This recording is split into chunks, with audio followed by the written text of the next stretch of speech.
Investors spend a lot of time worrying about what markets are doing.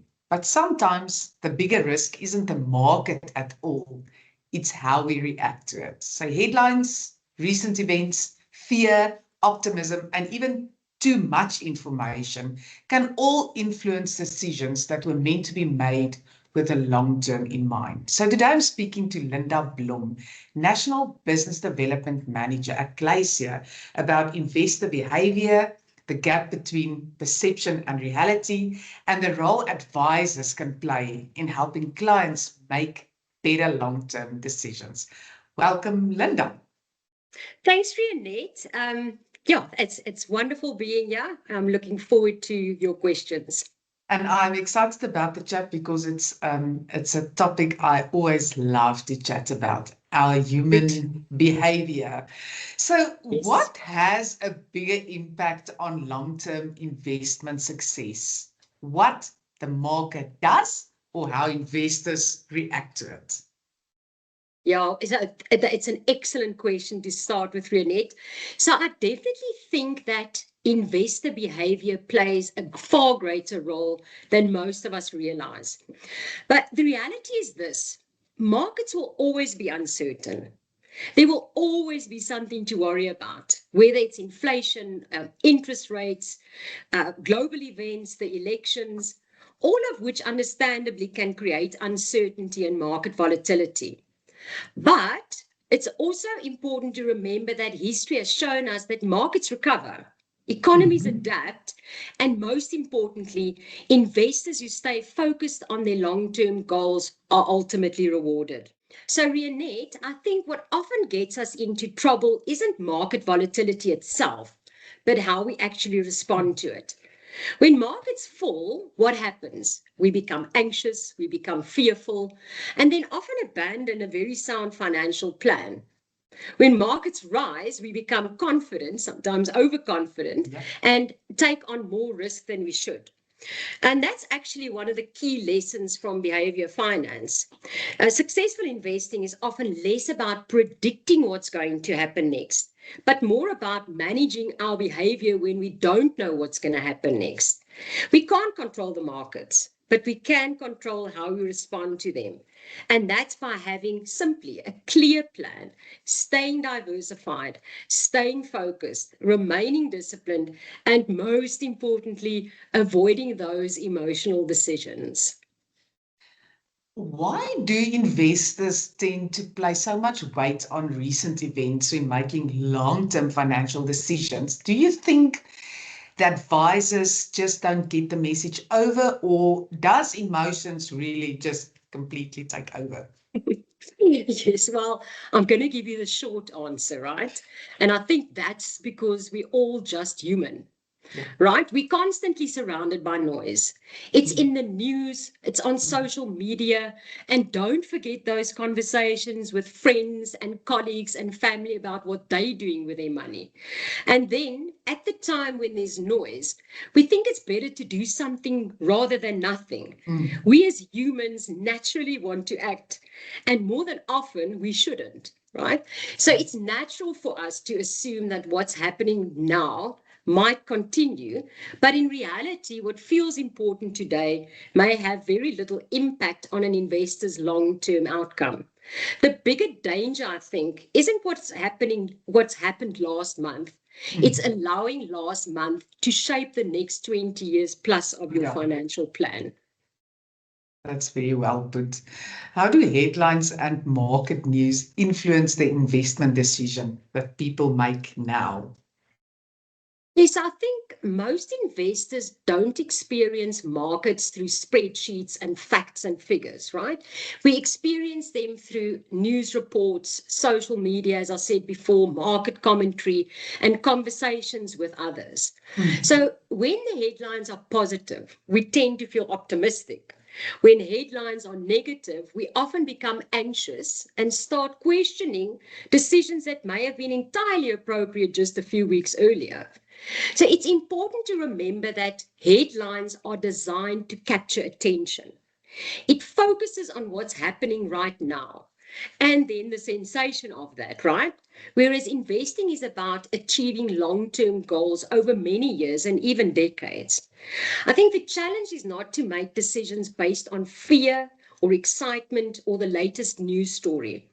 The most successful investors are often not the ones who react the fastest to the latest news. They're the ones who can remain focused on their long-term plan despite the noise around them.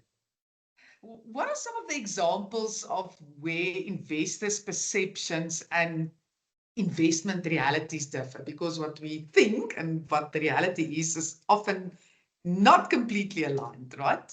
Yes, absolutely, absolutely. So let me think quickly. I think one example is the idea that taking action is always better than doing nothing. Okay. Quick example. When markets become volatile, many investors feel they need to make a change, like switching out of funds. Okay. And remember, there is a time where you might want to switch out of funds, but it's all about feeling in control. But often the best decision is to stick with that original, well-considered plan. So that's maybe one quick example. If I think of something else, it's about retirement planning. I very often see that when people retire, they tend to focus on the highest income they can get today. So they look at today's income, today's returns, today's yields. But then they overlook the risks like living longer than expected, which is the number one risk you face at retirement or during retirement. And then other risks like inflation risk, sequencing risk, legacy risk, etc. There's many risks. Yeah. In retirement, I think it's easy to become focused on chasing the highest return or the highest income, when the real objective is achieving an income that's sustainable and provides, very importantly, peace of mind over the long term.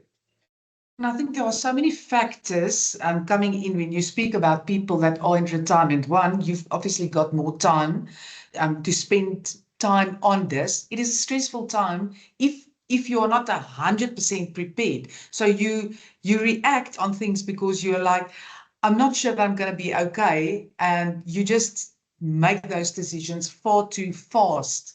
And hopefully the advisor can play a role there too. That's absolutely 100% correct. Yes. And for people approaching retirement or not yet in retirement, do you think that response is linked to a certain personality type or not really? Look, it could be, Rionette, it could be. But what you do find is that people going into retirement becomes more conservative. We also see that as a risk. So investing in too conservative funds that can't keep up with the income drawdown on the retirement product. So there's definitely an issue more about becoming conservative as you get older. You're more afraid of market volatility. You're afraid of running out of income.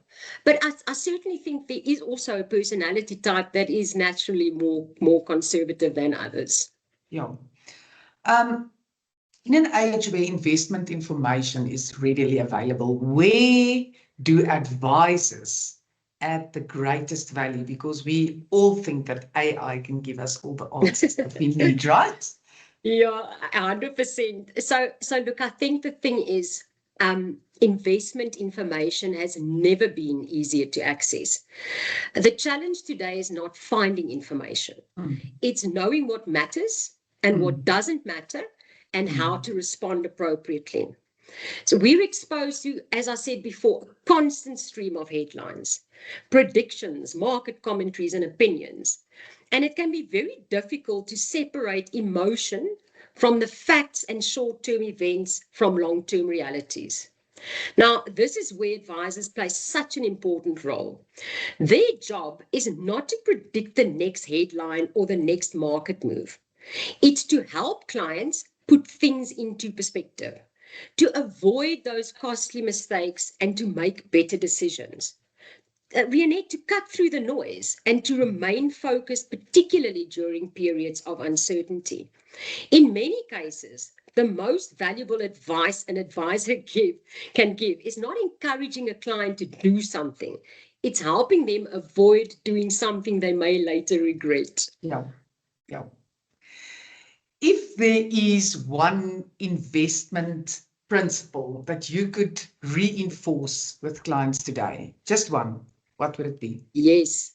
Wow. Okay. I would say, very importantly, focus on what you can control. We can't control markets. We can't control interest rates, inflation rates, global events, etc. But what we can control is our behavior. We can control our planning, our savings habits, our diversification strategy, and then the quality of decisions that we make. The investors who are most successful over the long term are often the ones who spend less time worrying about what they can't control and more time focusing on what they can. They stick to the plan. And that's what I would say. Focus on what you can control. And that principle I've been talking about so much for the last while, and because it's actually all over your life. It's not even only an investment. Focus on what you can control. Bottom Yes, we line. get taught that when we're children, right? When And your then mom we says, forget it. Focus on what you can control and not what you can't. And then But we it's forget it and we difficult and run we around the forget. world and try to stress about things that we cannot do anything about, 100%. right? Yeah. And that comes back to we're all just human, right? Yep, 100%. So let's end. When markets become noisy and clients become nervous, what does a really good advisor do differently? Yes. I recently, let me start by saying I have recently had the privilege of attending a presentation by Dr. Daniel Crosby. Now, he's a behavioral finance expert, and he said something that really stuck with me. He said that whenever there's noise, whether it's fear or excitement, telling us as humans to act, we should pause and ask ourselves one simple question. And that question is, does what's happening right now have an impact on my long-term financial plan? Now, let me put that into a scenario for you. Let's say I want to personally, as part of my financial plan, I want to retire at age 60. Maybe I want to drive a specific car. I want enough liquidity to deal with unforeseen events, and I want all my debt to be paid off. That's my goal, right? When the noise comes, ask yourself the question, does what's happening right now change my plan to retire at age 60, drive the car I want, have enough liquidity, and be debt free? And I think it's a really good question to test yourself when you're becoming fearful, when you're becoming excited and you want to make decisions perhaps you shouldn't. So if the answer is no, it's not going to have an effect on my long-term financial plan, then why necessarily act? Let me end off by saying this. The role of a good financial advisor is certainly to grow wealth, but also very important to remind you to stick to the plan rather than reacting to the noise. And I think that's the important principle. I love that message. Stick to the plan. I've Stick put to the it for plan. you in place for a specific reason. Let's stick to the plan. Let's stick Thank to you the for your plan. time. 100%. Thank you for your time, Linda. I really appreciate it. It's always a fascinating topic for me. And I hope our advisors and our investors who's listening to this got that message. One is stick to the plan and focus on what you can change, right? Yes, and drown out the noise. Yes, and drown out the noise. Thank you for your time. I really appreciate that. It's wonderful. Thank you so much.